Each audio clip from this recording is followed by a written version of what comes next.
You are listening to PackersTalk.com. This Green Bay Packers podcast is brought to you by Mayfield Sports Marketing, our official sports marketing agent for player appearances. To book a Packers player for your next event, go to PackersTalk.com and click on Player Appearances.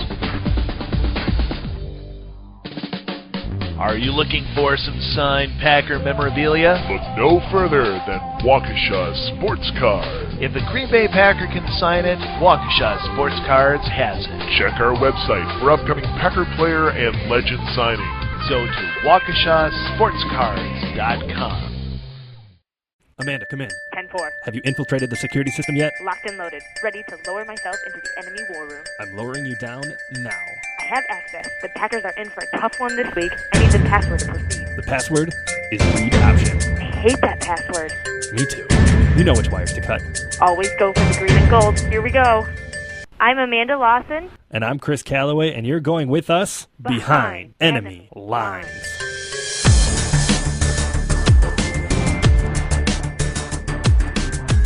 Welcome to another week of Packers football and Behind Enemy Lines, a podcast hosted through PackersTalk.com. You can find us on iTunes at PackersTalk.com, as well as on Twitter at EnemyLinesGB. I'm one of the hosts, Chris Calloway, on Twitter at CCalloway33, and I'm joined, as always, by my dear friend and fellow owner, Amanda, who you can find on Twitter at Amanda R. Geffrey. The Packers are 5-0 and hope to keep their winning streak alive when they host the San Diego Chargers on Sunday. And before we look back to St. Louis last week, it's throwback weekend. Do you like the navy blue and gold jerseys they're going to be rocking on Sunday? Meh, they're all right. Meh, they're all right. That's a hot take we're hoping out of you. I don't know. I mean, I guess I'm indifferent. Okay, that's strong stance by Amanda to start off the show. Not to make... Yeah, no, they're fine. They're fine. I love everything but, like, the khaki pants they wear. See, I think I like the khaki pants. Oh, man. You have no... But for other reasons, maybe, than football apparel. Well, what would those other reasons be? You know. Make their butt look good? Yes. In khaki? Why? I don't know. I think you can see the accenting features a little bit better. Are we talking about the front side or the back side? Back side. Okay. But maybe the front side. I'll take a look. Well, hopefully they got a little protection on the front side. Anyways, football. Packers are 5-0 right now. It's been 2 weeks now of what I would say less than ideal offensive performances. But hey, they're still a win in both cases, and they're 5-0. I mean, what's impressed you, I guess, the fact that they're still winning these games besides they're not traditional Packer wins in the Aaron Rodgers era, I guess is what I'm getting at, right? Well, no and yes, because the last time they won the Super Bowl, I mean, they weren't exactly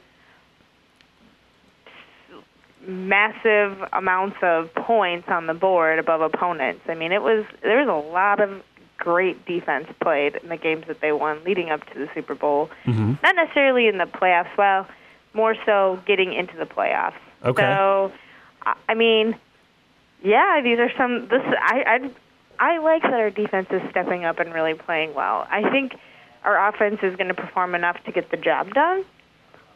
But seeing our defense really coming out there and shutting down other offenses, I think is more important. Mm-hmm. And they're not the most prolific offenses in the world that have they're not. that they've played the past 2 weeks. But still, they took care of business. 3 points against the 49ers, 10 points against the St. Louis Rams. And I think the Chargers are at least going to bring the most talented quarterback out of the three with Phillip Rivers. But you can probably make the case that's the most talented offense as well. But, you know, How good do you think this defense is? I mean, I think Clay Matthews is playing out of his mind. Mike Daniels has really stepped up. The secondary really seems to be coming together. But, I mean, obviously with Aaron Rodgers, that's going to be the strength of the team. But, like, where do you put this defense in terms of being able to carry it, you know, when it counts in January? Well, honestly, you know, the past years we've always looked to those solid players on defense, the people like Clay Matthews or B.J. Raji to make things happen.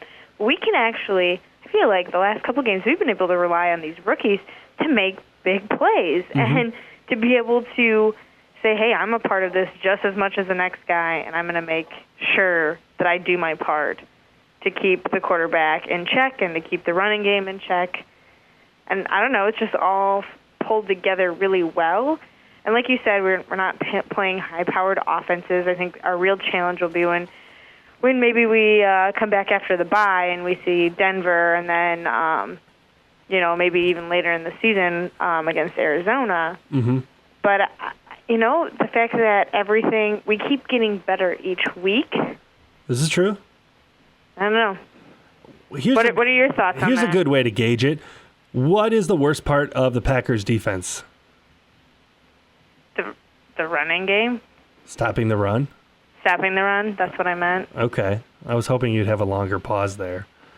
Because, I think that, they've been not great in that part, but it hasn't been so big of a deficiency where it's been... It's not like in the past. ...worrisome to the point that, this is costing them games. Because they've faced their fair share of high-caliber running backs. Marshawn Lynch, they bottled up. Jamal Charles, Matt Forte, and Todd Gurley is going to be a force for years. And he got his yards, but it wasn't nearly enough to make it like a threat, to make it, where you were really worried that, this defense was going to cost the team the game. And I think that's big, I guess. Right. No, if I had to pick something, it would probably be stopping the run. But then again, they've been able to at least keep them from scoring points and making those key plays that put the numbers on the scoreboard.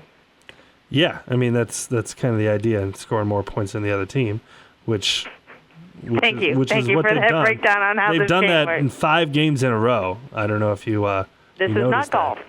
This is not golf by any stretch of the imaginations. But like you mentioned a little bit earlier, the rookies in the secondary have really stepped up. Demarius Randall has been rated the 9th best cover corner in the league currently, thanks to the research at Pro Football Focus. And Quentin Rollins kind of had an up and down day, but really made a name for himself against the Rams. He had the pick 6, and then he gave up the long pass play late in the game, but then he sealed the game with the second interception of the day. So, earlier in the season, I was kind of shaking my head at those picks a little bit, like, yeah, they're okay, but there's a lot of guys that, Ted might have missed on, like Ronald Darby, who's having a heck of a season at cornerback for the Bills, Tyler Lockett, a special teams guy for the Seahawks, but, got to give Ted credit. Got to keep the faith. These picks already have turned the secondary into an asset, and those guys are only going to get better. That's very true. I think it's the whole trust in Ted, we like to say. Right, and he knows what he's doing, and I'm happy about that. And one of the best Ted Thompson picks, Clay Matthews. Oh yeah. Clay Matthews and B.J. Raji came in the same first round. It's been awesome having both of those guys step up so far. But Clay Matthews, 4.5 sacks so far. It's not, he's never been the gaudy sack total numbers and his new role in the offense. He's not going to put up, 20 in a season. But I feel like he's playing at just a different level this season. He's making more plays. He's physically overpowering guys. He's running past guys. I don't know if it's just the fact that he's been kind of nicked up over the past couple of years, but it feels like we have the beast at full strength, and it's really made a difference. I think he changed shampoos. Oh, you think that's what it is? Yeah, is he a Pert Plus guy, a L'Oreal? I don't know. Maybe Suave. I'm a Suave guy, 2-in-1. No, I think you're right. I think he is. There's just something. He's taken it to the next level, and you're right. It's not something that you can see in his statistics where he's making billions of sacks. He's having a great season. He's making sacks. He's making plays. But I kind of wonder if it's just that, again, the defense. Everybody is playing at such a high level that he's really able to focus and do what he does best. And he's been able to, get angry, get after the quarterback, use his natural skill set to help the defense. Right. And Dom Capers is kind of letting him do his thing. And, it's not going to show up necessarily statistically, but there's that old thing, it passes the eye test. You're watching games, and he's standing out. His name is being called more often than almost anyone else on the defense. Oh, yeah, definitely. Yeah. And I'm sure there's lots of quarterbacks who are shaking in their boots. Okay. Let's move over to the offensive side of the ball.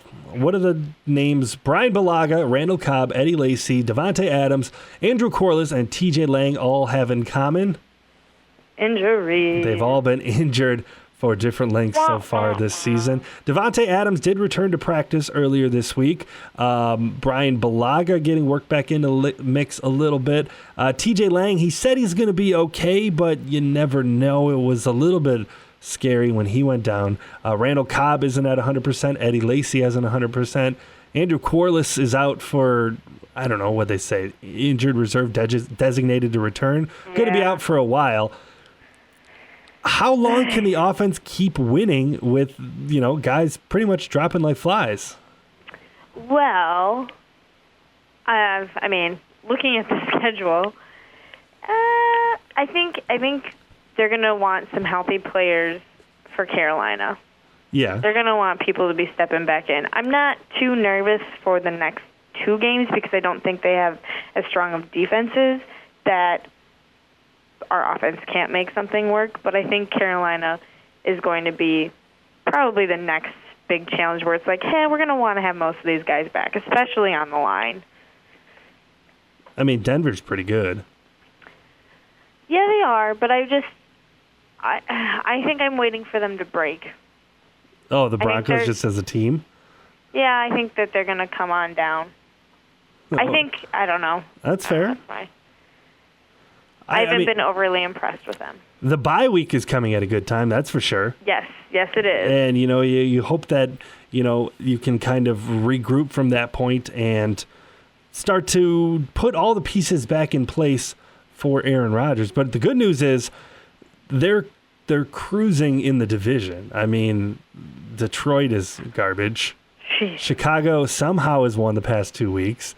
And Minnesota has looked, okay, but still kind of disappointing. So, if they take their foot off the pedal a little bit in the regular season, don't work these guys as hard, I'm okay with that. It's weird to be talking about that in week 6 already.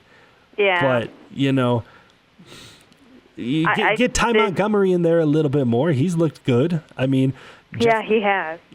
Jeff Janis and Jared Aberderis, I think, played a combined 4 snaps last week. But, getting them out there a little bit more, keep James Jones healthy, because he's been the only guy, really, on the offense that's been consistently healthy outside of Aaron Rodgers this season. Right. No, I think that's true. I think with the bye week, we'll be able to see more people back in and for the Denver game, but I think really Carolina is going to be huge. Yeah, really, the whole NFC North is not really much to worry about. No, which is a good thing. The last thing we want to get to before we bring in our guests, Aaron Rodgers, 3 turnovers last week at home. What'd you make of it? I mean, the interceptions, I guess, were kind of understandable. I mean, you could see, why he threw the ball that got picked off near the sideline. The one was tipped, and then Robert Quinn just kind of made a good play getting to him for the strip sack. But, what'd you make of Rodgers' 3 turnovers? I don't know. Turnovers were going to happen. He's a football player, and they make mistakes, every single one of them. I don't know. I think it's probably best that there wasn't the pressure of a really close game. Yeah. Because I couldn't tell if he had mental control over the situation. Don't tell him I said that. because I feel like that would be a comment he would not like. Over, like, the strip sack or what? Of just over this, like, the whole game. I felt like he was a little, like, one happened and then, It wasn't vintage Rodgers? Yeah, I don't know. I just felt like maybe he was shaken up a little bit, or I don't know, wasn't expecting it, or maybe just was feeling too confident. I don't know. I just felt like he didn't have a mental grasp of the game.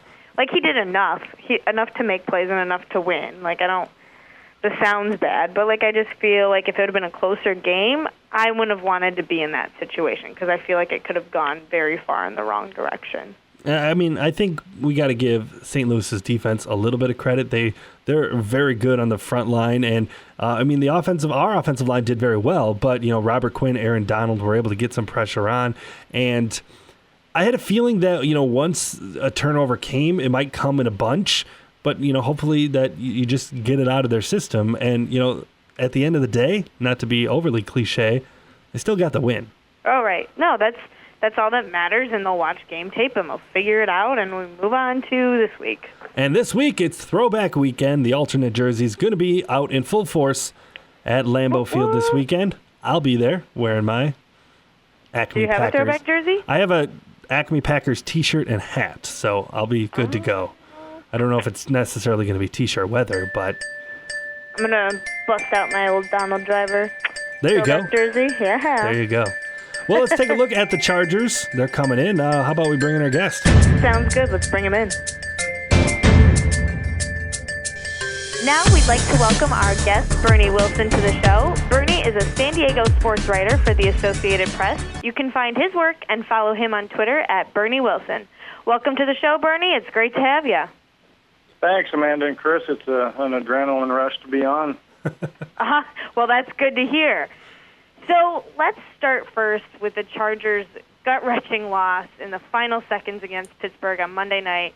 It would have been a huge to move to 3-2, but instead they sit at 2-3, coming to Lambeau Field on a short week. How does San Diego recover from the Monday night heartbreak? Well, I'm going to give you a Mike McCoy answer, if that's okay. He's the legendary ball coach of the Chargers, and a one-time Packer, I believe, like he was a fifth string or a training camp quarterback, something like that. But Chargers need to score one more point than the Packers on Sunday, and that's how they'll bounce back. It's a bold strategy. Does that make sense to you? Yeah. It doesn't get much more simple than that. But, I don't know that there's going to be a bounce back from that Steelers. To go from a loss like that, especially when, more than half of their own stadium was filled with Steeler fans, to having to go back and try to beat the Packers in Lambeau, the negative nabobs like myself think that's pretty much impossible. So, Chargers think they can do it. God bless them for, thinking that way. But, it's going to be real hard for them to bounce back, I think. Well, Lambeau Field is obviously a tough place to play, and like you mentioned, Phillip Rivers had enough trouble at his own stadium with the crowd noise and using the silent snap count at times. What did you kind of make of that whole situation, and is that going to be an ongoing thing for the rest of their tenure in San Diego? Yeah, he said it was an odd situation. He said it felt like a road game. And the Chargers potentially have only 5 home games left in their San Diego tenure. So, they've got the Broncos still to come in, and that always draws an orange-clad crowd. They have their, they used to be the arch rival Raiders, but now they're the hot tub partners up in Carson.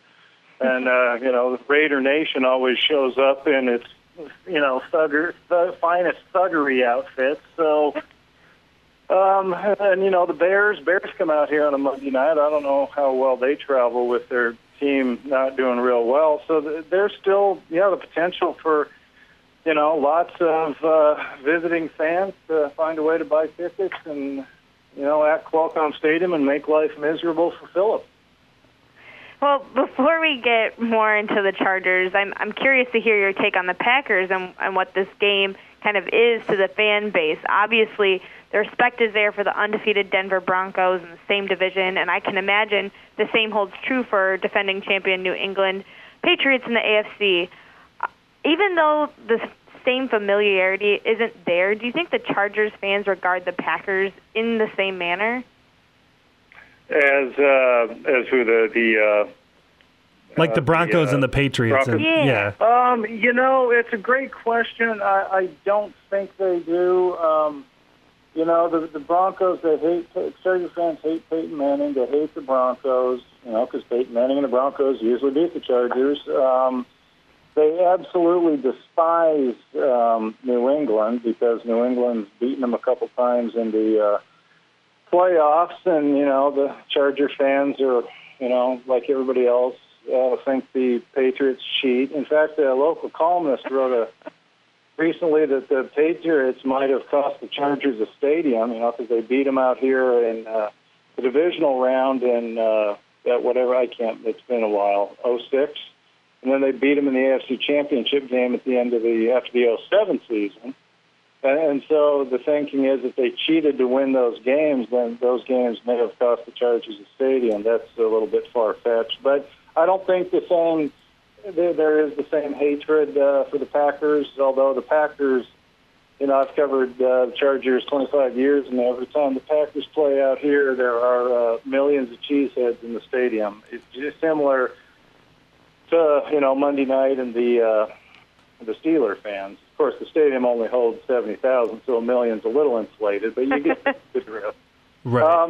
This could, maybe the Charger fans are hoping this is a trap game, and somehow Rodgers and the boys will stumble against the mighty Bolts, but there definitely isn't the hatred that they direct at the Broncos and Patriots.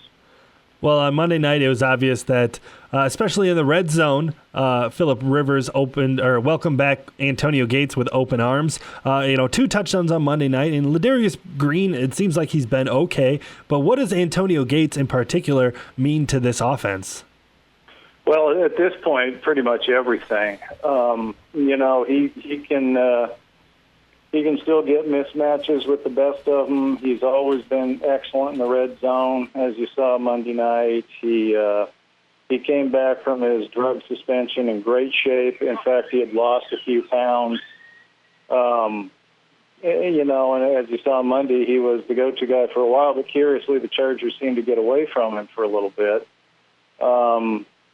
So, it's a good thing he came back, but obviously it wasn't enough to beat the Steelers. So, but it's a matchup made in the record books because Rivers has thrown Gates 74 touchdown passes in their careers, the most from any QB to a tight end in NFL history.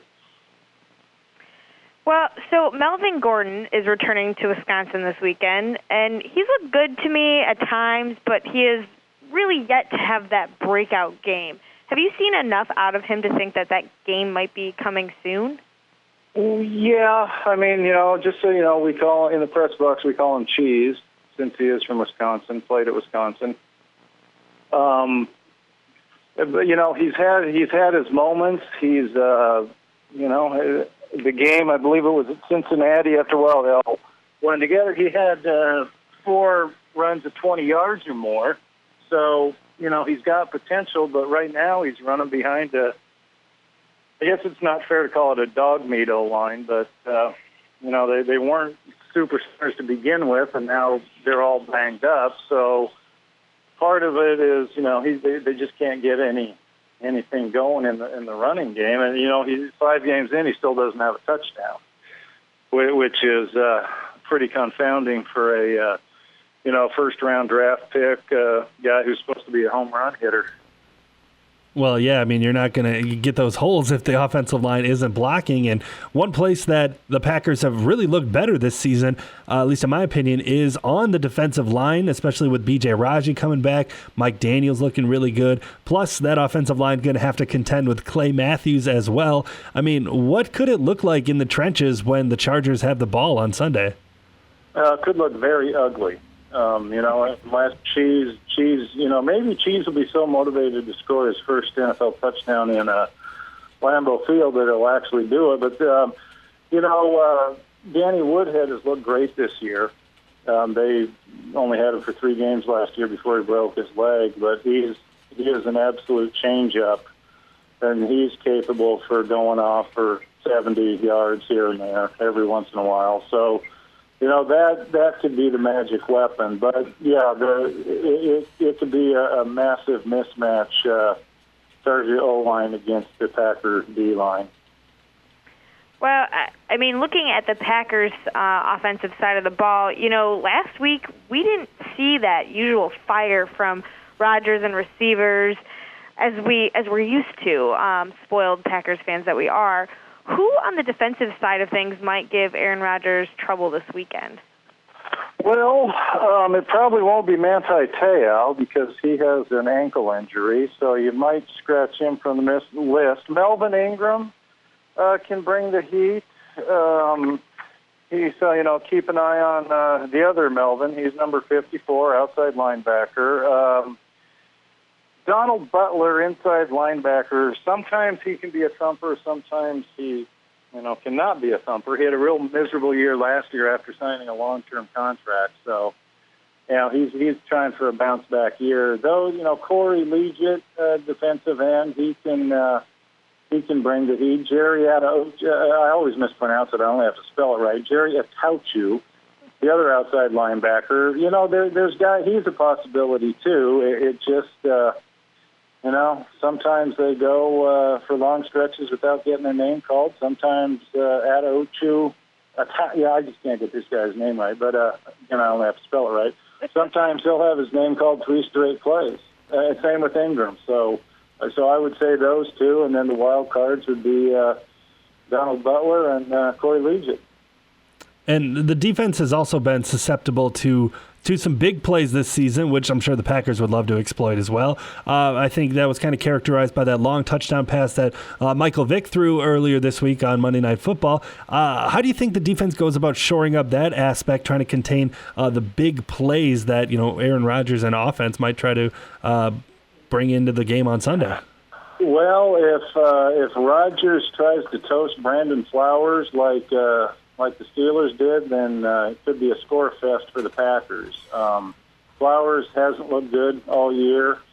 He got torched by the Steelers. He's been torched earlier this year. This Jason Brett kid, he's a second-year cornerback for the Chargers. He was their first-round draft pick a year ago, only played 6 games due to injury. He did a great job against the Steelers, so, Vic flamed Flowers. So, if Flowers is the weak link again this week, then, Rodgers might feast on him. And before we get into predictions in just a little bit, my last question for you, what city will the San Diego Chargers call home next season? I would say about...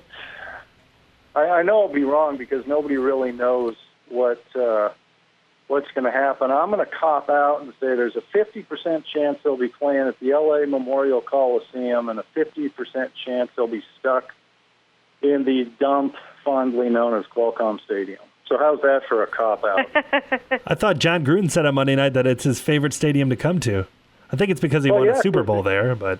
Well, yeah, he won a Super Bowl here.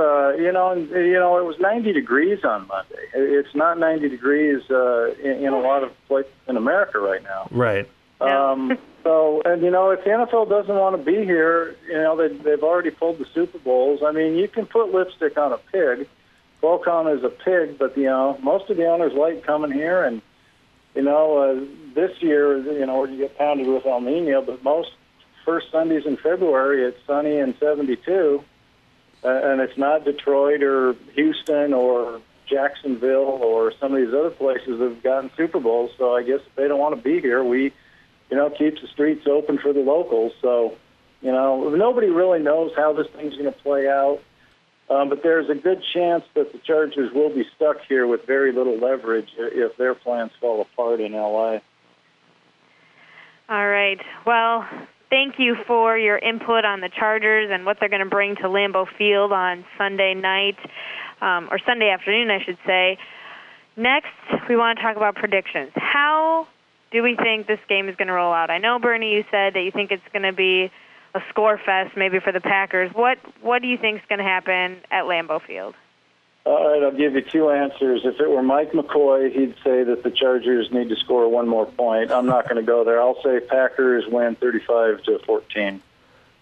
That was All right. right about in the wheelhouse I was thinking. They said it was about a 10-point spread, and I will take that at home every time with the Packers. I like that 35 number you pointed out. Maybe I'll give the offense a little bit more credit, but I like it somewhere 35-20. Okay, we can go with that. And my pick is a nod toward my fellow Idaho Vandal, Jerry Kramer. Who needs to get into the Hall of Fame, by the way? I do not like the Pro Football Hall of Fame process and voting. It's pretty stupid, but he does belong in there. Absolutely. Yes, he does.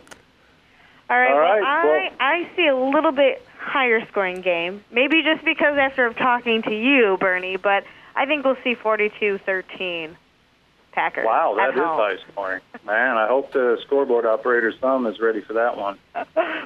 We'll give him his work for the day. just tell him to watch the clock, unlike the San Diego clock operator. Oh, well, Bernie, thank you so much for joining us. We appreciate it. We hope you have fun up at Lambeau Field. Thanks. Actually, the beauty of my job, I don't have to travel. I'm going to be watching it from my couch. Oh. Well, you enjoy that in the lovely San Diego weather. Thank you so much, you guys. Great talking with you. Yep. Thanks, Bernie. Okay. Take care. All righty. Bye. Bye-bye. We appreciate everyone for tuning in to a very entertaining Week 6 edition of Behind Enemy Lines. The Packers host San Diego Sunday afternoon at Lambeau Field. Once again, you can find our podcast on Twitter at EnemyLinesGB. I'm Chris Calloway, and you can find me at CCalloway33. And I'm Amanda Geffrey. You can find me at Amanda R. Geffrey. Thank you to our guest, Bernie Wilson, for joining us. You can find him on Twitter at Bernie Wilson. Remember, check out all of our podcasts on PackersTalk.com and follow Behind Enemy Lines on Twitter at EnemyLinesGB. Until next time, go Pack, go!